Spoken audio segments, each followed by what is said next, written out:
Hey, Epoxy Jim here. Back again doing another round table. This one requested to be done in purple colors. So we will give it a try here. As usual, you can see I'm mixing up my epoxy part A, part B, 1-to-1 ratio. This is very important, as I've said before. You don't get these parts mixed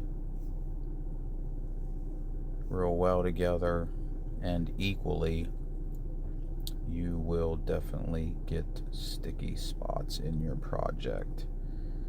Epoxy doesn't dry, it cures. So it's important to make sure that the combination of your part A and B are exact. Some epoxies are 2-to-1, but still they have to be correct. So I'm going to blend it up here, or I should say mix it. I do that for about 3 minutes, and then I will pour it into my smaller cups, which have my colors in them, and pour onto my table.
So here I have some leftover clear epoxy that I'm putting on the table. I'll spread that out. It just gives the colored epoxy that I'm going to be pouring onto the table. It just allows it to move a little bit better.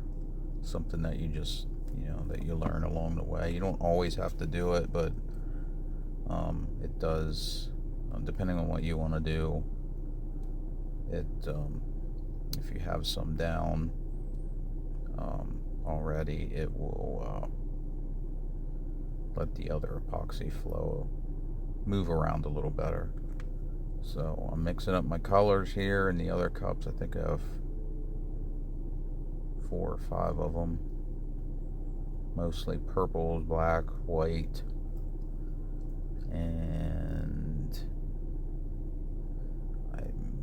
have a little bit of a blue one in here just to give it a little bit of a difference. So mix these up, and then I will combine them and do what is called essentially a dirty pour.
Okay, so after putting my colors into my dirty pour cup, I'm going to pour this out into an S pattern. This gives a pretty cool design when it's all said and done. Doesn't matter how fast or how slow you do this.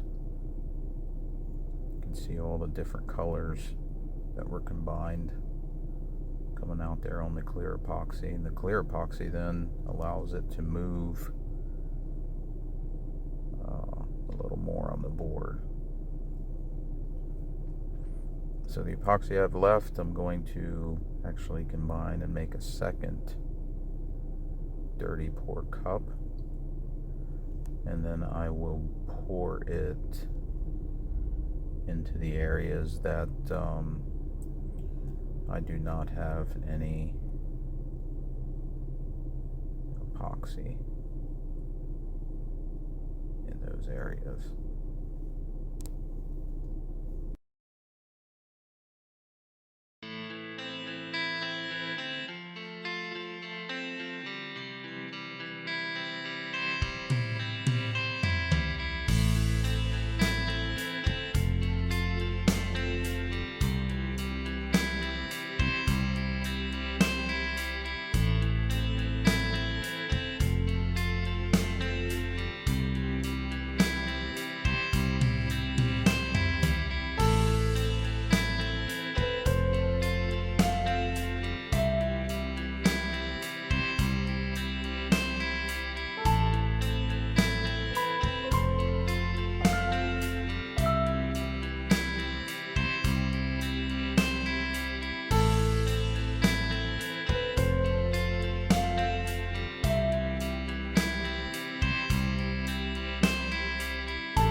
Here I'm going to use my heat gun to help get the bubbles out of the epoxy.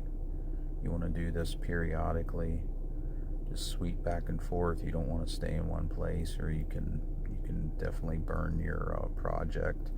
And if you haven't noticed, I have the sides dammed with tape to keep the epoxy on the table for now. You can actually catch your tape on fire if you're not careful. I've done that before. So apply the heat, get the bubbles out of it. It'll eventually turn crystal clear, and then you can pull the sides of your tape off, let it flow over the edges.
So I'm going to put a little more heat to it here with my heat gun, and then I am going to spray some isopropyl alcohol on it.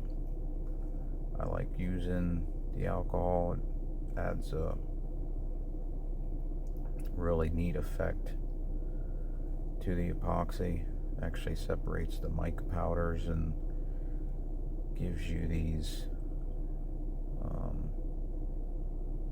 cells within the colors. It's a really neat effect. You don't always have to use it, but I pretty much always use it. So it's definitely at your discretion on how much you want to use and how often. So I'm going to finish with the rest of the epoxy around the edge here, which that'll actually just flow over pretty much after I take the tape off.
removing the tape from my tape dam, you can see the epoxy now flowing over the edges. This is when your project can completely change shape from what you originally had. So just one of them things, what you start out with may not be what you end with. So it's a little temperamental that way. Put a little heat to it again, a little more isopropyl alcohol, get some cool cells, and then pretty much just let it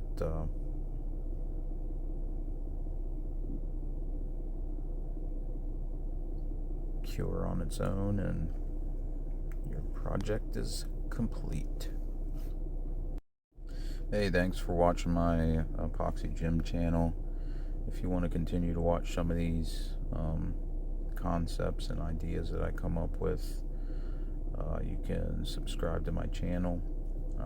And again, thanks for watching.